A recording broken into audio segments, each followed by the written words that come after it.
Aujourd'hui, je vais vous donner 10 conseils pour bien filmer avec votre GoPro. Bref, c'est parti!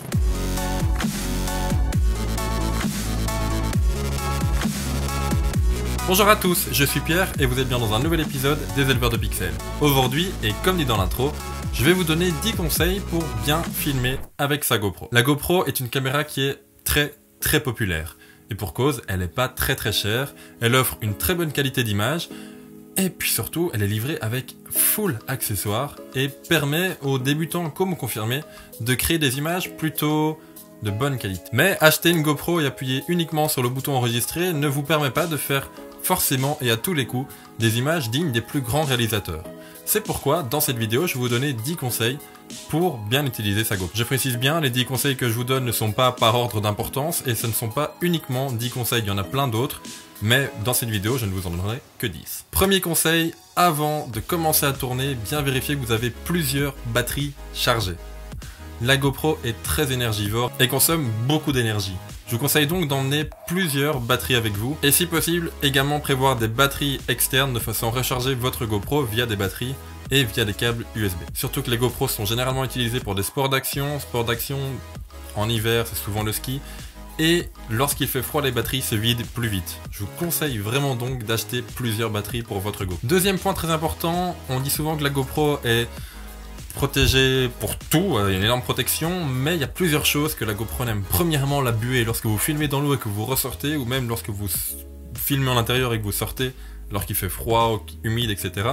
La buée peut gâcher toute votre image, il suffit qu'elle se mette sur le caisson ou même à l'endroit de la lentille, et sur la vidéo vous ne verrez plus rien. C'est pareil pour l'eau, la poussière et surtout pour les taches. Lorsqu'il y a des taches d'eau sur votre GoPro, toute l'image est ruinée. Vérifiez bien donc avant d'enregistrer que l'emplacement de la lentille sur le caisson ou même que la lentille elle-même soit bien propre. C'est important de façon à avoir une très bonne image. S'il y a une petite tache devant et que le soleil tape dessus, la tache va vraiment se percuter sur toute l'image et donc va vraiment ruiner toute votre vidéo. Troisième point, et là on entre vraiment dans le vif du sujet, jouer avec les profondeurs des plans. La GoPro a un angle de champ énorme, 170 voire même 180 degrés. C'est juste génial d'avoir un cadre aussi large, mais il faut savoir le remplir. Or, pour ne pas avoir une image vraiment plate, je vous conseille de jouer vraiment avec les profondeurs de plan. Et c'est pas pour rien, je viens de me mettre de côté.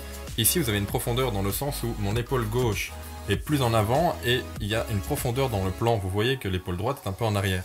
On a donc un espèce de relief, un espèce d'effet 3D dans l'image. Et avec un angle de champ aussi énorme que ce que la GoPro peut offrir, il est important de jouer avec cet angle de champ. Typiquement, je donne un exemple un peu con, mais si jamais vous mettez votre GoPro et que vous l'attachez au capot d'une voiture, mettez-le sur l'angle du capot, sur un des angles en tout cas, de façon à avoir les deux lignes de fuite qu'on voit dans l'image. De cette façon-là, la profondeur de champ sera très représentée dans l'image et donnera un aspect vraiment professionnel à vos images. Ça fait beaucoup de fois image. Vous aurez compris. Quatrième point, et sans doute un des plus importants, stabilisez votre image. La dernière GoPro, la Hero 5, est stabilisée dans le boîtier.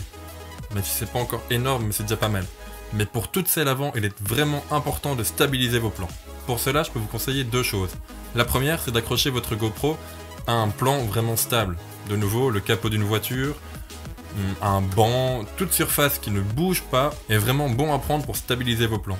Deuxième conseil pour la stabilisation, c'est tout simplement d'acheter un stabilisateur. Là, attention au niveau du prix, ça peut douiller. S'il y en a un que je peux vous conseiller et qui est quand même assez cher, c'est le Feiyou G5. Je vous mets la référence là. Je vous laisse le chercher sur internet, mais en gros c'est un stabilisateur 3 axes qui va vous permettre de prendre des plans tout en marchant, en courant ou même en faisant du skate. J'ai déjà vu des travelling faits comme ça où le caméraman est sur un skateboard et filme avec sa GoPro sur le stabilisateur et le plan ne bouge absolument pas. Je sais que c'est un budget, un stabilisateur de points comme ça, mais franchement on voit la qualité d'image et on voit franchement la différence entre une image filmée avec une GoPro en main et une image filmée avec une GoPro montée sur un stabilisateur. Je vous déconseille par contre les Steadicam, style Glidecam, etc. qui sont juste beaucoup trop gros et qui sont pensés plus pour les appareils photo, des réflexes et des caméras plutôt que pour des tout petits boîtiers comme ça. Et dernièrement, GoPro a lancé le Karma, qui est un stabilisateur. J'ai pas encore vu énormément de retours dessus, c'est plutôt à vous de voir. Je ne sais pas trop ce qu'il vaut. Je vous conseille vivement le Feiyou, que j'ai déjà testé et qui est franchement pas mal. Point numéro 5, dans votre production, variez les plans. Comme je vous l'ai dit, la GoPro a un angle de champ vraiment large. Je vous conseille donc de varier des plans. Faites des plans serrés, plus large, des plans d'ensemble, changez la GoPro, mettez-la en dessous de votre sujet, au-dessus, sur le côté, bref, variez un maximum de façon à ce que votre spectateur ne s'endorme pas devant votre vidéo. Point numéro 6, si vous allez filmer, c'est sans doute pour faire un montage par après et donc diffuser, que ce soit sur internet ou à vos proches. je vous conseille de penser votre résultat final, votre film, à l'avance. Si vous le pensez à l'avance, vous allez penser à différents plans. Forcément, sur le terrain, vous allez en choisir d'autres, mais si vous les pensez par avance, au moins vous aurez une base concrète. Point numéro 7, je le redis une troisième fois, l'angle de champ est vraiment très large. C'est génial car ça permet d'englober un énorme champ. Simplement, si vous ne savez pas quoi mettre dedans, rapprochez-vous de votre sujet. Il n'y a rien de plus chiant, il n'y a rien de plus neutre, de plus fade qu'une image avec rien dedans. Avec une GoPro, n'hésitez pas à vous rapprocher. Oui, ok, ça va déformer. Mais si vous avez choisi une GoPro, c'est en connaissance de cause. Forcément, l'image de la GoPro va déformer. N'en tenez pas compte, rapprochez-vous de votre sujet. Il vaut mieux une image déformée qu'un cadre totalement vide. Point numéro 8, et ça, ce n'est pas uniquement valable pour la GoPro, mais lorsque vous êtes en tournage, lorsque vous filmez, multipliez les plans.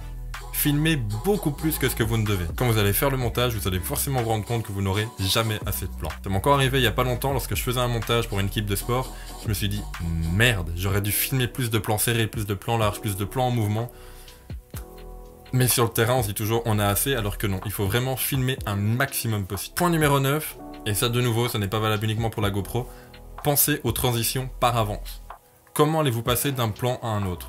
Un simple cut, une transition en fondu, une transition dans l'image, une transition par travelling, à vous de choisir, mais pensez-les par avant. Et point numéro 10, si je peux vous donner un petit conseil encore pour le montage, choisissez votre musique avant. Si vous choisissez votre musique par avant, vous connaîtrez le rythme de la musique, les enchaînements, etc. et vous pourrez plus facilement penser à vos images. Et filmer des images qui correspondront vraiment à la musique et à l'ambiance que vous avez choisie. Bref, c'était 10 conseils pour bien filmer avec sa GoPro, même si des conseils de cette liste s'appliquent pour d'autres caméras que la GoPro. Je le répète, c'est une liste non exhaustive, il y a plein d'autres conseils, je vous ferai sans doute une autre vidéo avec d'autres conseils. J'espère que cette vidéo vous aura plu. Si c'est le cas, n'hésitez pas à mettre un pouce bleu, un commentaire, à partager, à vous abonner. Bref, vous connaissez tout ça. J'espère que cette vidéo vous aura plu. Nous, on se retrouve vendredi, si tout va bien, pour une grosse vidéo sur du matériel vidéo et photos. J'en dis pas plus pour vous garder la surprise. En attendant, sortez, faites des photos ou des vidéos, prenez soin de vous. C'était Pierre pour les éleveurs de pixels. Ciao!